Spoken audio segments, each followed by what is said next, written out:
is one considered from Ahlul Bait if they're just related from the maternal side? Also, if someone's named someone from Ahlul Bait, are they considered to be Ahlul Bait? Are there special responsibilities for Ahlul Bait?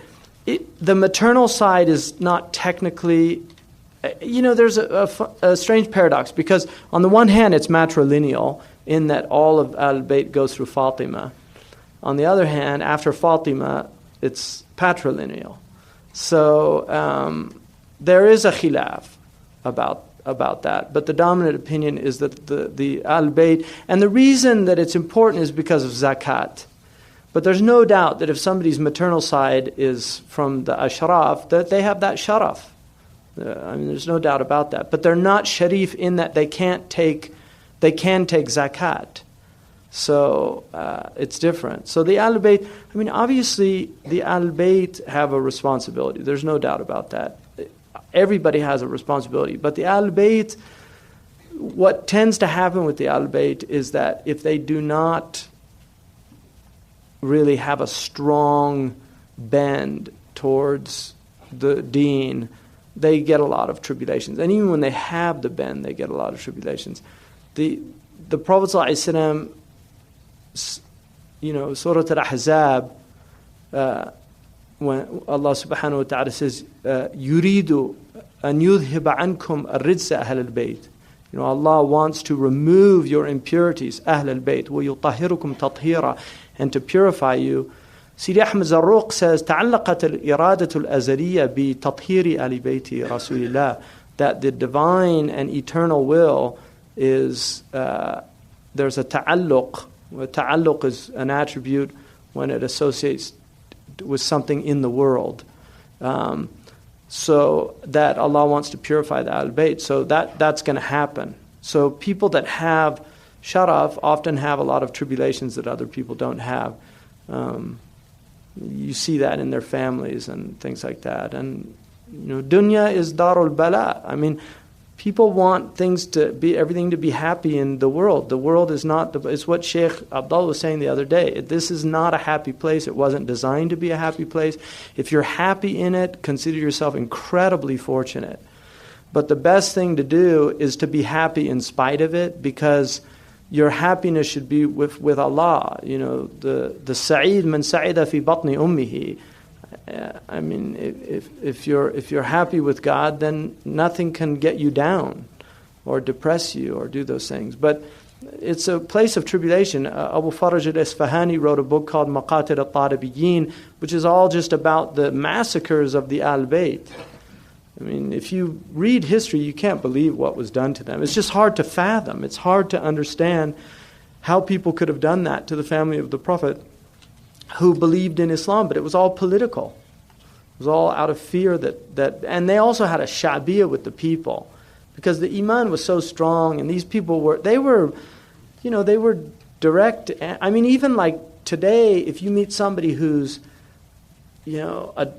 like 3 generations ago, he's the grandson of George Bernard Shaw or something, it's interesting. Like, Aisha Gray Henry, who's a friend of mine, her direct, I think it's her 8th grandfather, is Patrick Henry. And to me, that's like, wow, Patrick Henry. Because Patrick Henry, to me, is an amazing person. Like, somebody that Americans who know American history, he's one of the great heroes of he really started the revolution. In all fairness to him. So if people get excited about somebody being related to somebody great, think about how these people felt about people that were 3 or 4 generations from the Prophet ﷺ, like Idris al-Awwal or Abdullah al-Muthanna or Muhammad Nafs al-Zakiyya. These were people and they were beautiful people, they were eloquent people, they were very well educated, they knew the deen, and they were pious people. So the people gathered around them. Habib Ali Jifri is a good example of that. He has a shabiyah that's amazing. I was with him. We were in San Jose in the airport. This is a true story. There were several people with us, Basir al-Dayani and some other people. And there was some Mexican people, who knows, illegals but they couldn't speak English. But they were sweeping, working in the airport, sweeping. And we came in, Habib Ali, we were taking him to the plane, and they saw Habib Ali, and they literally, like these three Mexicans, and they put down their thing, and they came and they kneeled. I swear to God, I saw this with my own eyes. They kneeled and went down on their knees and said, por favor, es posible ora por nosotros, could he please pray for us? I saw that with my own eyes. So that's the power of Ahlul Bait. That's just something from God. You can't make things like that up. And that's what would happen. They would go to Indonesia, and all those people would come and just say, pray for us.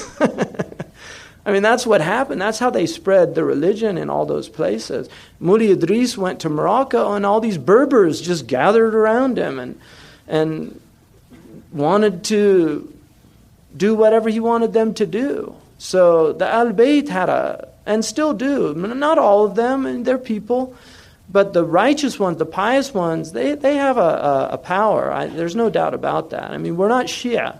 I'm not, maybe some of you are, but I'm not Shia. The Shia have they have another view altogether of the Ahlul Bait. But the truth lies somewhere between the two. Like the Ahl Sunnah, with the exception of the Maghariba and the Yemenis, there's some jafaf often. That's probably not fair to the Sudanese or the Egyptians.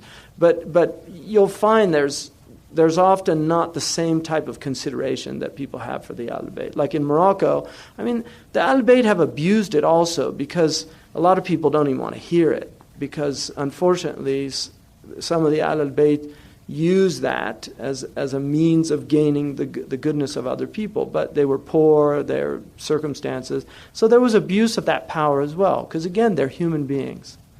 They're human beings. They have good and they have bad. But Sidi Ahmed Zarruq said that your attitude towards them should be your attitude towards the children of your teacher.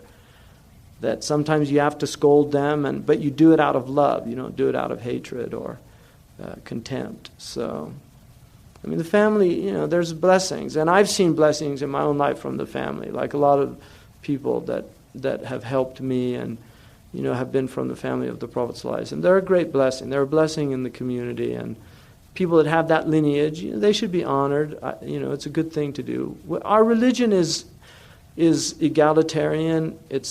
But we do recognize that one thing. It's kind of like in the yin yang, it's that little, in the black side, there's a little white dot. It's kind of that's the little white dot in the egalitarianism of Islam. It's like the aristocracy of the Ahlul Bait. That we do acknowledge that lineage there. And even in the Shafi'i madhab, it's not the Maliki, but in the Shafi'i madhab, it is a right of the Sharif to not accept a marriage from a non-Sharifian family for that reason, that they're not kufr for them. They're not... But that's not Malik's position, but it is the Shafi'i position, and it's a position, Shaykh Abdullah. That's lineage is important to some people. In America, it's kind of hard for us because we come from a culture that really tried to destroy that concept from Europe of aristocracy, and many of our founding fathers they came from very humble background.